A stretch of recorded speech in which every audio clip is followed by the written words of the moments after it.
Hey guys, welcome back to part 4 on the Trash Panda here. In this one, as you can see, we're gonna finally get our wheels on and some suspension, do the final details, and get into the plans for the car.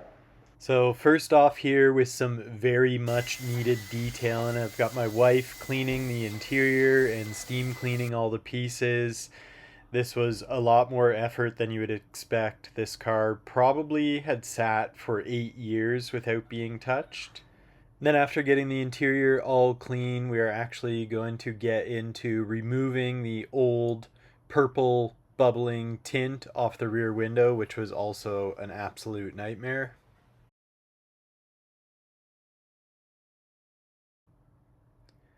Then after getting the sweet purple bubbly tint off the back window, we have now completed the interior and it is looking super awesome. We ended up replacing the shift knob with a white one to kind of match the theme there.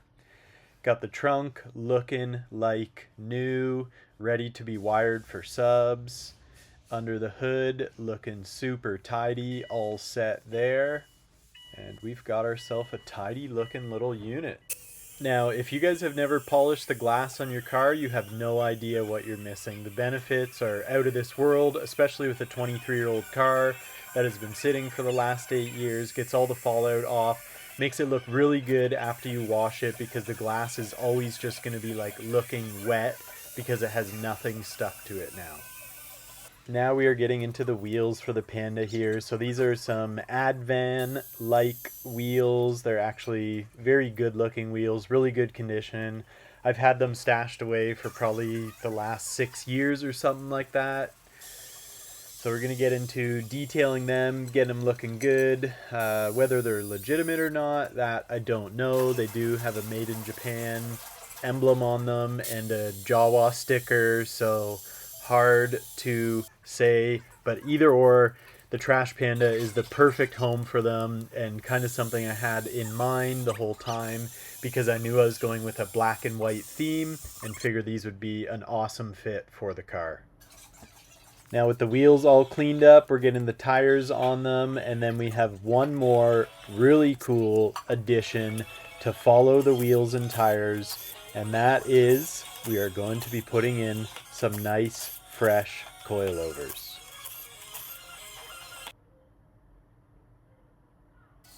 Alright, and then finally, here we go with the suspension. This is really going to set off the car. Here we have from Flashark Racing a set of coilovers with front and rear adjustable camber plates, which is going to really help with what we're trying to achieve for the car.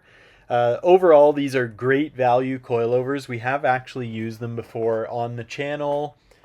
For the price you pay, I definitely have zero complaints. They actually ride considerably well, and the adjustability on them really lets you achieve just about anything you're looking to do with the ride height or stance of your car.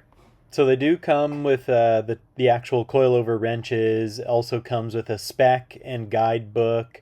What we are first going to do, and I always do with new coilovers, is we are going to completely take them apart and grease behind the sleeves and all the collars. I find that incredibly valuable to do to new coilovers. If you aren't doing this, when you go to adjust them later, they are definitely going to be stuck, especially if you live where we do, which is the Rust Belt, and we are plagued with salt and horrible up and down humidity, which even if your car doesn't hit the salt, the up and down humidity is definitely going to start to get any sort of metal in a rust scenario.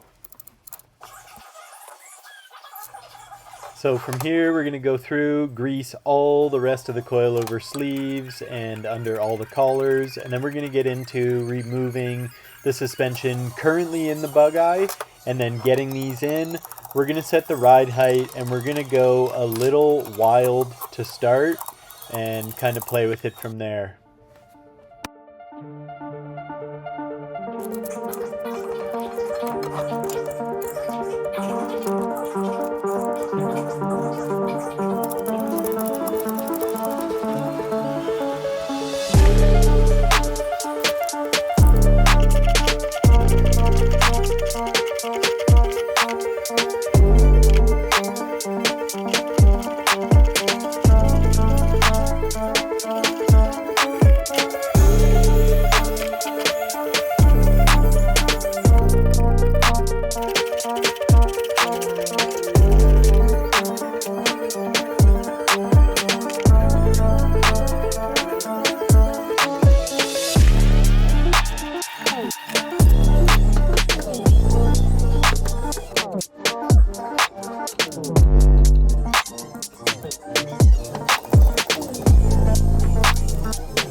Now with the Flashark coilovers all dialed in, we're ready to pull this car outside and see how it looks.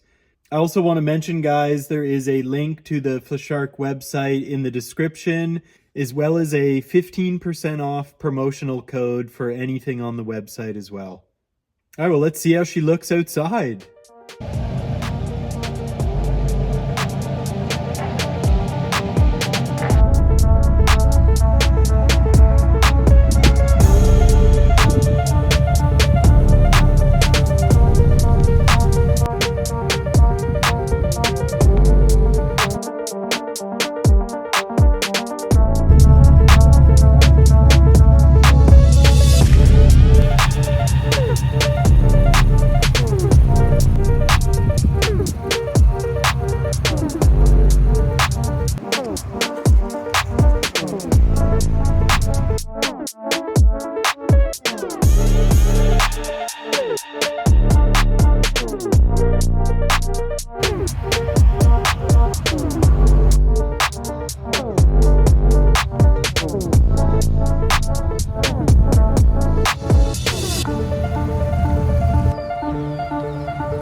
Alright guys, we're going to wrap up this video there. Hope you guys enjoyed it. I know I certainly did. This was a game changer for the car, putting on the new wheels, which were actually used with new tires, trying to keep it within the budget.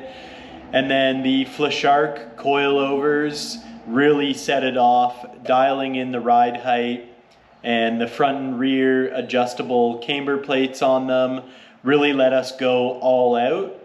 This may not necessarily be the ride height and stance that I actually go to drive the car in, but I figured for now, just to see what the suspension is capable of, we would go all out and really get the car looking wild.